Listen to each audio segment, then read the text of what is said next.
الله بإذنه وسراجا منيرا أما بعد فأعوذ بالله من الشيطان الرجيم بسم الله الرحمن الرحيم يا أيها الذين آمنوا كتب عليكم الصيام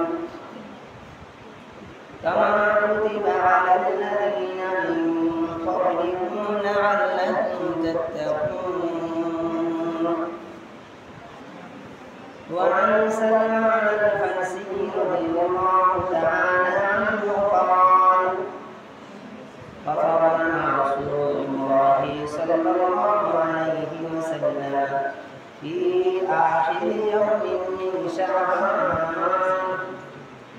قال يا أيها الناس قد أضلكم شهر عظيم شهر مبارك شهر فيه ليلة خير من ألف شهر جعل الله صيامه فريضا وقيام ليله تطوعا ومن تقرب فيه بخصلة من الخير كان كمن أتى فريضة فيما سواه ومن كان فريضة فيه كان كمن أتى 70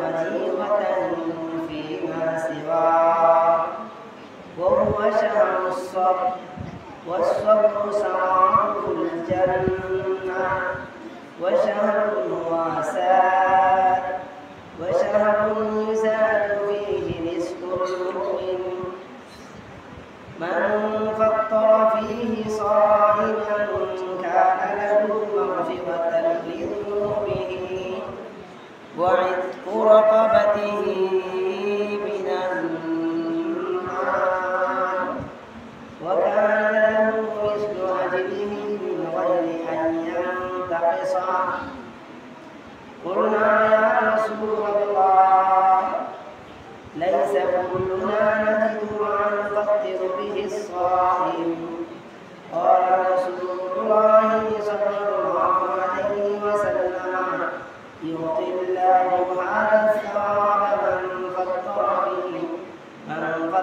صائما على نفقة لبن أو تمرة أو شربة من ماء ومن أشبع صائما سقى الله من حوزه شربة لا يظمأ حتى يدخل الجنة وهو شهر أوله رحمة وأوسطه مغفرة وآخره عتق من النار ومن خفف عن مخلوقه فيه غفر الله له وأعتقه من النار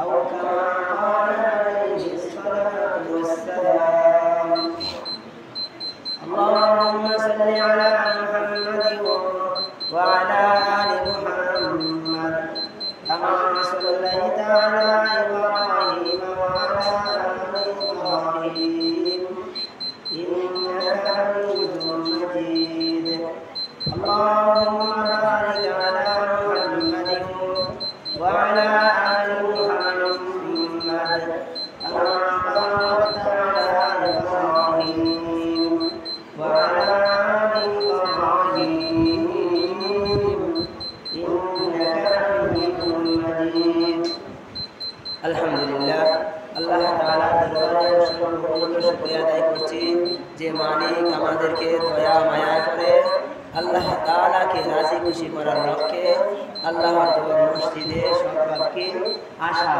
বসা কিছু কথাবার্তা বলার শোনার তৌফিক দান করেছেন অন্তর থেকে শুকরিয়া আদায় করছি আলহামদুলিল্লাহ সম্মানিত মুরব্বিয়ান আযম মুসলিমান کرام আজ শাবান মাসের 28 তারিখ, আগামীকাল 29 তারিখ। মাসটা যদি 29 যায়, আগামীকাল দিনই শেষ, রাত হবে রমজান। আগামীকাল রাত কি হবে? রমজান শুরু হয়ে যাবে। রমজান মাস অনেক দামি মাস। রাসূল করিম সাল্লাল্লাহু আলাইহি ওয়াসাল্লাম হাদিসে ইরশাদ করেছেন, আশ-শাবানু শাহরি ওয়া রমাদানু শাহরুল্লাহ। শাবান মাস তো আমি নবীর মাস, আর রমজান মাস হচ্ছে স্বয়ং রব্বুল আলামিনের মাস। এই যে মাস আসতেছে, উত্তম মাস আমাদের সামনে আগমন করতেছে, সেই মাস সম্পর্কে রব্বুল আলামিন কুরআনুল কারীমের এক আয়াত সূরাতুল বাকারার 182 নং আয়াতে রব্বুল আলামিন ইরশাদ করেন, ইয়া আইয়ুহাল্লাযীনা আমানু ইয়া আইয়ুহাল্লাযীনা আমানু কুতিবা আলাইকুমুস সিয়াম। রব্বুল আলামিন ইমানদারদেরকে লক্ষ্য করে বলেন, যারা মানব জাতির মধ্যে মালিককে বিশ্বাস করেন, যারা রাসূল করিম সাল্লাল্লাহু আলাইহি ওয়াসাল্লামকে নবী হিসাবে বিশ্বাস করেন, তাদেরকেই লক্ষ্য করে বলেন। আমরা সকলেই তো ঈমানদার, ঠিক না? আমরা যারা নিজেদেরকে ঈমানদার দাবি করতেছি, আল্লাহ তাদেরকেই লক্ষ্য করে বলেন, ইয়া আইয়ুহাল্লাযীনা আমানু, হে ঈমানদারেরা, হে বিশ্বাসীরা, যারা তোমরা মালিককে রব হিসাবে বিশ্বাস করো, মালিককে সৃষ্টিকর্তা হিসাবে বিশ্বাস করো, আমার নবী মুহাম্মদ রাসূলুল্লাহ সাল্লাল্লাহু আলাইহি ওয়াসাল্লামকে নবী হিসাবে মানো, আমার নবীর কাছে যে ওহী নাযিল করেছি জিবরাইল আলাইহিস সালামের মাধ্যমে আল কোরআনকে বিশ্বাস করো। আল্লাহ তাদেরকে লক্ষ্য করে বলেন, ইয়া আইয়ুহাল্লাযীনা আমানু কুতিবা আলাইকুমুস সিয়াম। হে আমার বান্দারা শুনো, আমার বিশ্বাসী বান্দারা শুনো, আমি তোমাদের উপর রমজানের রোজাকে ফরজ করেছি। যারা আমি মালিককে বিশ্বাস করো, আমি তাদেরকেই বলতেছি, আমার বান্দারা শুনো, বিশ্বাসী বান্দারা শুনো, আমি তোমাদের উপর রমজানের রোজাকে ফরজ করেছি।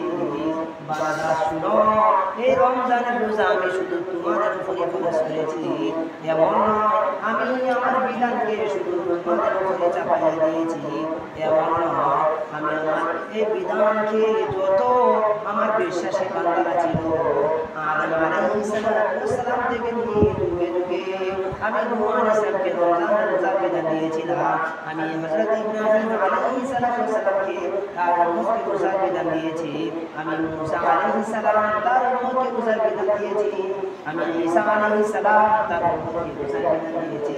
হে আমার বিশ্বাসী বান্দারা শুনো, এই রোজার বিধান আমি তোমাদেরকে দিলাম, এটা শুধু তোমাদের উপর চাপাইতেছি বরং আমি যুগে যুগে আমাকে যারা বিশ্বাস করেছে, আমার সাথে পেরেছে, আমি সকল বিশ্বাসী বান্দাদেরকে আমার এই বিধানটা দিয়েছি। কামা কুতিবা আলাল্লাযীনা মিন ক্বাবলিকুম লা'আল্লাকুম তাত্তাকুন। যেন আমার বিশ্বাসী বান্দারা এই রোজার মাধ্যমে তাকওয়া অর্জন করতে পারে, বিশ্বাসী বান্দারা যেন এই রোজার মাধ্যমে মালিকের সাথে সম্পর্ক অর্জন করতে পারে। রোজা কেন দিয়েছেন? মালিক বলে দিয়েছেন, কারণ আমি বান্দাকে আমার সাথে সম্পর্ক করতে চাই, এই জন্য বান্দা যেন তাকওয়া অর্জনের মাধ্যমে মালিকের সাথে সম্পর্ক করতে পারে, এই জন্যই আল্লাহ তাআলা বান্দাকে রোজা দিয়েছি। আল্লাহ তাআলা বলেন, এই রমজানের রোজা, এই রোজা বান্দা তোমরা কতদিন রাখবা? মালিক তাও বলে দিয়েছেন। আল্লাহ বলেন, আইয়ামান মা'দুদা। এই এখানে সরো সরো, এখানে পড়ো, এইদিকে যাও, সামনে কথা বলে ডিস্টার্ব লাগে না। আল্লাহ তাআলা বলেন, বান্দা বিশ্বাসী বান্দারা শুনো, এই রোজা তোমরা কতদিন রাখবা? মালিক তাও বলে দিয়েছেন। মালিক বলেন আইয়া বান্দা শুনো, রোজা তোমাদের জন্য সারা বছর রাখতে হবে না, বরং অর্ধেক তাও না, বরং হাতে গোনা কয়েকদিন। আইয়া তুমি রোজা হাতে গোনা কয়েকদিন রাখবে। অতঃপর আল্লাহ বান্দাদেরকে আরো সহজ করে দিয়ে বলতেছেন, বান্দা শুনো, এই হাতে গোনা কয়েকদিন যদি তোমরা রোজা রাখতে গিয়ে তোমাদের সমস্যা হয় তাহলে কি করবা? আল্লাহ বলেন ফামান কানা মিনকুম মারিদা, ওই হাতে গোনা কয়েকদিন আমি যে সময় তোমাদেরকে রোজা ফরজ করে দিয়েছি, বান্দা ওই সময় যদি তোমরা অসুস্থ হয়ে যাও, আও আলা সাফারিন, অথবা তোমরা সফরে থাকো, ক্লান্ত অবস্থায় থাকো, তাহলে তোমাদের কি হবে? আল্লাহ বলেন মিন আইয়ামিন উখার, বান্দা শুনো শুনো, আমি তোমাদেরকে সহজ করে দিলাম। তোমরা যদি অসুস্থ হও, তোমরা যদি রোজা রাখতেও পারো, তাহলে তোমরা ওই রোজাগুলিকে হাতে গোনা দিনগুলিকে তোমরা অন্য সময় পালন করবে, কিন্তু নানা রোজাকে ছেড়ে দেওয়ার বিধান দেই না। আমি আল্লাহ তাআলা রোজার বিধানকে একেবারে ছেড়ে দেওয়ার বিধান দেই না, বরং আমি রোজা তোমাদেরকে তাকওয়া অর্জনের জন্য দিয়েছি। সুতরাং তাকওয়া অর্জন যেন করতে পারো, এই জন্য আজ না হয় কাল, কাল না হয় পরশু, আজকে না হয় কালকে, একদিন না একদিন রোজাগুলিকে পালন করতেই হবে। আল্লাহ তাআলা নামাজের ক্ষেত্রে একটা বিধান দিয়েছে, মা-বোনদেরকে একটা বিধান দিয়েছে। যখন তাদের নিষিদ্ধ সময় থাকে রোজা রাখতে, নামাজ পড়তে যখন অপারগ হয়, আল্লাহ তাআলা নামাজে মা-বোনদেরকে আল্লাহ তাআলা নামাজ মাফ করে দিয়েছে। আল্লাহ বলেছেন ওই সময় তোমাদের নামাজ মাফ। আল্লাহ তাআলা গরিব মুসলমানদেরকে, ঈমানদার মুত্তাকি তাকওয়াওয়ালা আল্লাহওয়ালা বান্দাদেরকে আল্লাহ তাআলা যাকাতের বিধান দেন না। আল্লাহ তাআলা গরিব হওয়ার কারণে আল্লাহর গরিব বান্দাদেরকে, ঈমানদার বান্দাদেরকে যাকাত নামক বিধান থেকে তাদেরকে রক্ষা দিয়েছেন। আল্লাহ তাআলা যাকাত ফরজ করে দিয়েছেন, কিন্তু এই ফরজ বিধানটাও আল্লাহ তাআলা পুরো বান্দাদেরকে মাফ করে দিয়েছেন। আল্লাহ তাআলা নামাজ নামক বিধানটা কোনো রুখসত দিয়েছেন, ক্ষমা করে দিয়েছেন। আল্লাহ তাআলা আরো একটা ফরজ বিধান হচ্ছে হজ করা। আল্লাহ তাআলা এই হজ বিধানটাকেও কখনো কখনো বান্দাদের জন্য মাফ করে দিয়েছেন। আল্লাহ তাআলা বলে দিয়েছেন, যাইতে সকল বান্দারা কাবায় যাইতে পারে, যাওয়ার সামর্থ্য আছে, আমি আল্লাহ তাদের জন্যই শুধু হজ করা ফরজ করেছি। বাইতুল্লাহ যাওয়ার সামর্থ্য যাদের আছে তাদের জন্যই হজ ফরজ, সকলের জন্য নয়। আল্লাহ তাআলা যাদের যাওয়ার ক্ষমতা নাই তাদের জন্য আল্লাহ তাআলা রুখসত দিয়েছেন।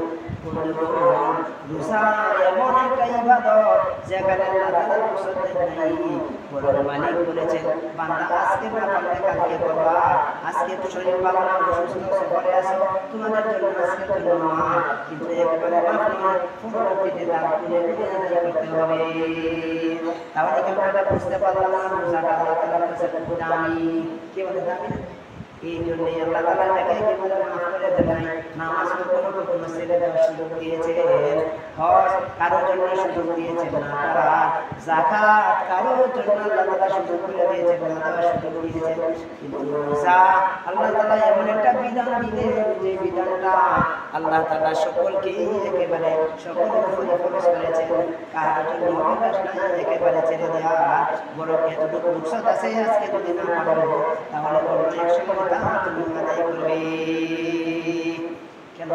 এটা দ্বারা আল্লাহ তাআলা বান্দার সাথে তাকওয়া অর্জনের মাধ্যম সৃষ্টি করেছেন, এই জন্যই আল্লাহ তাআলা এমন করেছেন।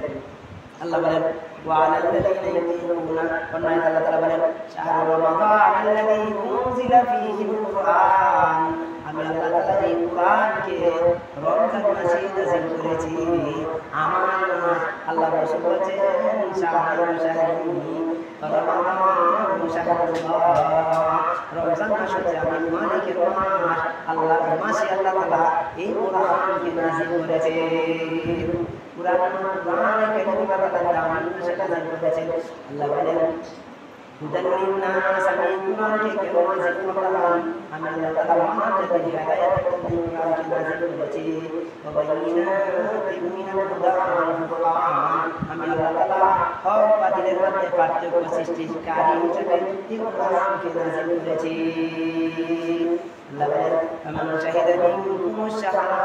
সুতরাং এই দামি মাসে কোরআন নাযিল করেছি, এই দামি মাসে আমি আল্লাহ তাআলা একটা বিধান দিয়েছি, রোজা ফরজ করেছি।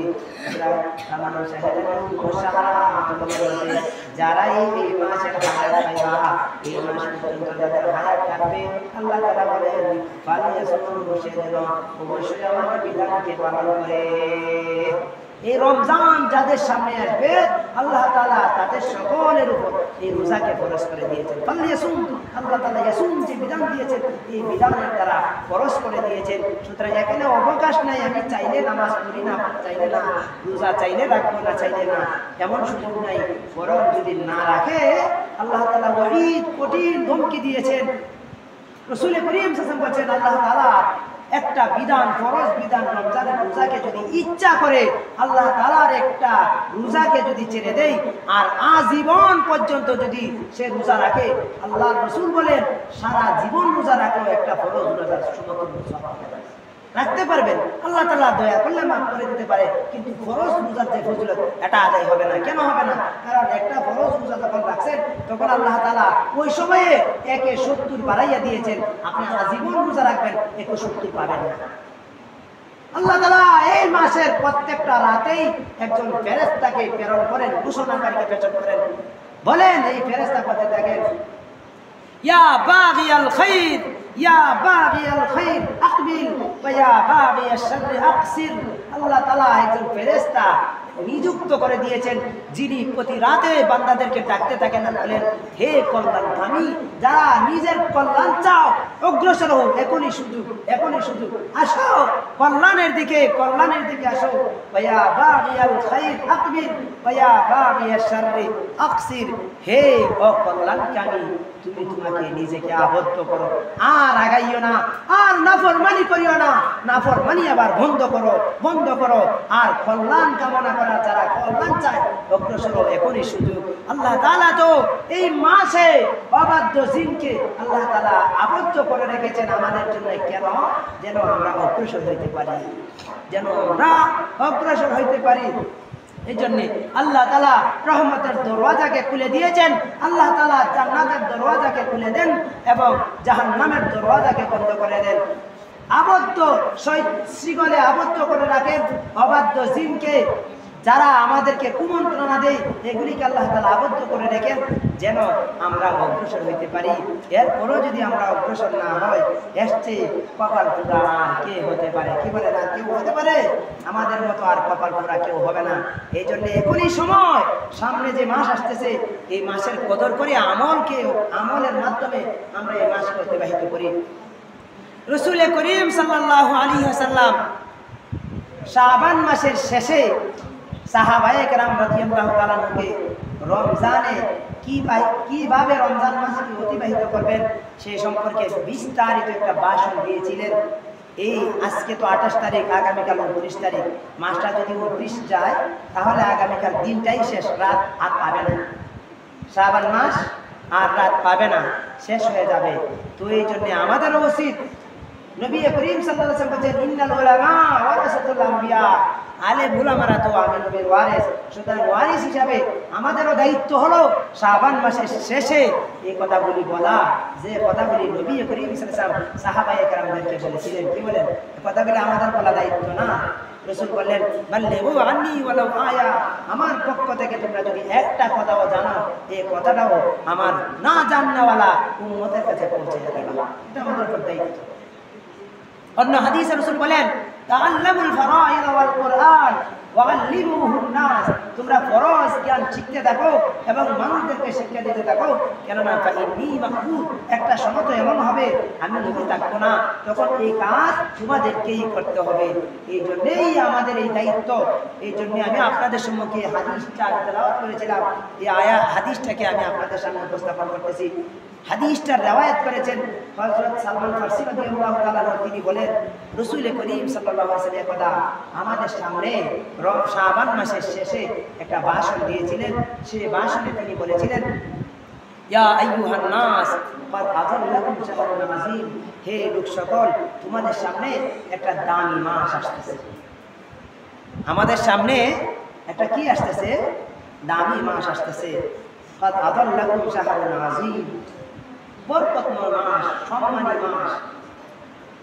সম্মান আর সম্মান, যার সম্মানে আল্লাহ তাআলা শয়তানকে আবদ্ধ করেন। এই মাসের সম্মানে যেন এই মাসে মানুষ মালিকের ইবাদত করতে পারে, এই জন্যই আল্লাহ তাআলা শয়তানকে আবদ্ধ করে রাখেন। আল্লাহ তাআলা জান্নাতের দরওয়াজা খুলে দেন এবং আল্লাহ তাআলা রহমতের দরওয়াজাগুলিকে খুলে দেন এবং অকল্যাণের দরজাকে বন্ধ করে দেন। আল্লাহ তাআলা জাহান্নামের দরওয়াজাকে বন্ধ করে দেন। রাসূল করিম সাল্লাল্লাহু আলাইহি ওয়াসাল্লাম বলেন, শাহরুল মুবারাকা, সম্মানী মাস এমন না, শুধু সম্মান এমন না, বরং এটা বরকতময় মাস। শাহরুল মুবারাকা, যে মাসে বরকতে ভরপুর, বরকত আর বরকত। একটা করবেন 70টাই পাইবেন, করবেন একটা পাইবেন কয়টা? 70টা। এটা কি বরকতের কম নাকি বেশি? বেশি, বেশি। শাহরুল ফীহি লাইলাতুন খায়রুম মিন আলফি শাহর, এই মাসেই এমন একটা রাত আছে যে রাতটা 1000 মাসের চেয়েও দামি। বরকত নয় কি? এটার নামই বরকত। এক রাত 1000 মাস, 1 মাস 2 মাস না, 1 রাত 2 রাত নয়, বরং 1000 মাসের চেয়েও দামি একটা রাত এই মাসেই আছে। তাহলে মাসটার দাম না, দাম না। এই জন্য বলছেন বরকতময় মাস, দামি মাস। আল্লাহ তাআলা জাআলাল্লাহু সিয়ামাহু ফরিদা, এই মাসে রমজানের রোজাকে ফরজ করে দিয়েছেন। ওয়া কিয়ামা লাইলিহি তাতাওয়া, এবং এই মাসের রাতে দাঁড়াইয়া দাঁড়াইয়া, নামাজে দাঁড়াইয়া থাকা সওয়াবের কাজ বানাইয়া দিয়েছেন। তাহলে তারাবিহের নামাজের কথা হাদিসে আছে না নাই? আছে না নাই? আছে। কয় রাকাত করব? সাহাবায়ে কেরাম রাদিয়াল্লাহু তাআলা ইজমা হয়ে গেছে 20 রাকাতের উপরে। নবী করিম সাল্লাল্লাহু আলাইহি ওয়াসাল্লাম যদিও এককভাবে 20 রাকাত করেননি, কারণ এটার গুরুত্ব বেড়ে যাবে, এই জন্য তিনি কখনো কম বেশ করেছেন। কিন্তু সাহাবায়ে কেরাম রাদিয়াল্লাহু তাআলা ইজমা, যেটাকে ইজমায়ে উম্মাহ বলা হয়, ইজমায়ে উম্মাহ শরীয়তের ভিত্তি দলিল, সুতরাং সাহাবায়ে কেরামের ইজমা শরীয়তের দলিল। সুতরাং আমাদের এখানে আর কম বেশ করার সুযোগ নেই। তারাবিহের নামাজ কয় রাকাত হবে? 20 রাকাত। কয় রাকাত হবে? 20 রাকাত। আমরা 20 রাকাতে পড়ব ইনশাআল্লাহ। এই 20 রাকাত তারাবিহের নামাজকে আল্লাহ তাআলা ফজিলতের বানাইয়া দিয়েছেন, সম্মানের বানাইয়া দিয়েছেন, মর্তবাওয়ালা বানাইয়া দিয়েছেন। এই নামাজের মাধ্যমে মালিকের সাথে সম্পর্ক করা যাবে। এই জন্য আমরা এই রাতে নামাজগুলিকে অবশ্যই আদায় করব, করব তো ইনশাআল্লাহ। অতঃপর নবী করিম সাল্লাল্লাহু আলাইহি ওয়াসাল্লাম বলেন, ওয়ামান তাকাররাবা ফীহি বিখাসলাতিন মিনাল খায়র, এই মাসে যারা কোনো কল্যাণজনক কোনো কাজ করবে, আল্লাহ তাআলা এর বরকতে একটা অন্য মাসে ফরজ আদায় করলে যে সওয়াব হতো, আল্লাহ তাআলা এই মাসে একটা নফল ইবাদত আদায় করলে আল্লাহ তাআলা একটা ফরজের সওয়াব দান করবেন। আর এই মাসে যদি কোনো বান্দা ফরজ একটা ইবাদত আদায় করে, আল্লাহ তাআলা অন্য মাসে 70টা ফরজ আদায় করলে যে সওয়াব দান করতেন, আল্লাহ তাআলা রমজানের ফজিলতে আল্লাহ তাআলা অন্য মাসে 70টা ফরজের সওয়াব দান করবেন। রাসূল করিম সাল্লাল্লাহু আলাইহি ওয়াসাল্লাম বলেন, ওয়া হুয়া শাহরুস সবর, এই মাসটা তো সবরের মাস, ধৈর্যের মাস। কষ্ট করতে হবে, এই মাসটা লাগাতার আল্লাহ তাআলার ইবাদতের মাধ্যমে কাটানো উচিত। আর এই মাস ইবাদতের মাধ্যমে কাটাইতে গেলে কষ্ট হবে না? হবে না? কষ্ট হবে না? হবে না? হবে। এই জন্য রাসূল করিম সাল্লাল্লাহু আলাইহি ওয়াসাল্লাম এই মাসটা তো সবরের মাস। মিয়া আমার বান্দা শুনো, আমার উম্মত শুনো, এটা তো সবরের মাস। সুতরাং ইবাদত করতে কষ্ট হবে, হলেও আমার বান্দিয়া লাগিয়া যাইবা, ইবাদতে সারাটা মাস কাটাইয়া দিবা, ধৈর্য ধারণ করবা। নিজের নফসের উপর কষ্ট হবে, এই কষ্টটাকে ধৈর্যের মাধ্যমে, এগুলিকে সবরের মাধ্যমে এই মাসটাকে কাটাইয়া দিবা। আল্লাহ রাসূল বলেন, যদি আমার কোনো উম্মত সবরের মাধ্যমে, ইবাদতের মাধ্যমে কষ্ট করে রমজানকে অতিবাহিত করে, এই ধৈর্যের কারণে আল্লাহ তাআলা ওয়াসবরু সাওয়াবুল জান্নাহ, ধৈর্য ধারণ করার কারণে আল্লাহ তাআলা বান্দাকে জান্নাতি দান করে দেবেন। বান্দাকে কি করবে? জান্নাত দান করবেন। রাসূল বলেন, ওয়া হুয়া শাহরুল মুওয়াসাত, এই মাসটা তো সহানুভূতির মাস। কিসের মাস? সহানুভূতির মাস, দয়ার মাস, একে অপরের প্রতি দয়া করা উচিত এই মাসে। আমরা দয়া করবো তো ইনশাআল্লাহ, পারি তো গরিব অসহায়দেরকে আমরা ইফতারি খাওয়াবো, পারলে ভালো কিছু খানার পরিবেশনের চেষ্টা করবো তো ইনশাআল্লাহ। অতঃপর রাসূল করিম সাল্লাল্লাহু আলাইহি ওয়াসাল্লাম বলেন, মান ফাত্তারা ফীহি সাইমান কানা লাহু মাগফিরাতান লিযুনুবিহি ওয়া ইতকু রাকাবাতিহি মিনান নার। যে ব্যক্তি রমজানে কোনো রোজাদারকে ইফতার করাবে, আল্লাহ তাআলা এর বদলা বান্দার সমস্ত গুনাহগুলো মাফ করে দেবেন। ওয়া ইতকু রাকাবাতিহি মিনান নার, এবং এর বদলা আল্লাহ তাআলা জাহান্নাম থেকে মুক্তি দান করবেন। আরেক পুরস্কার হলো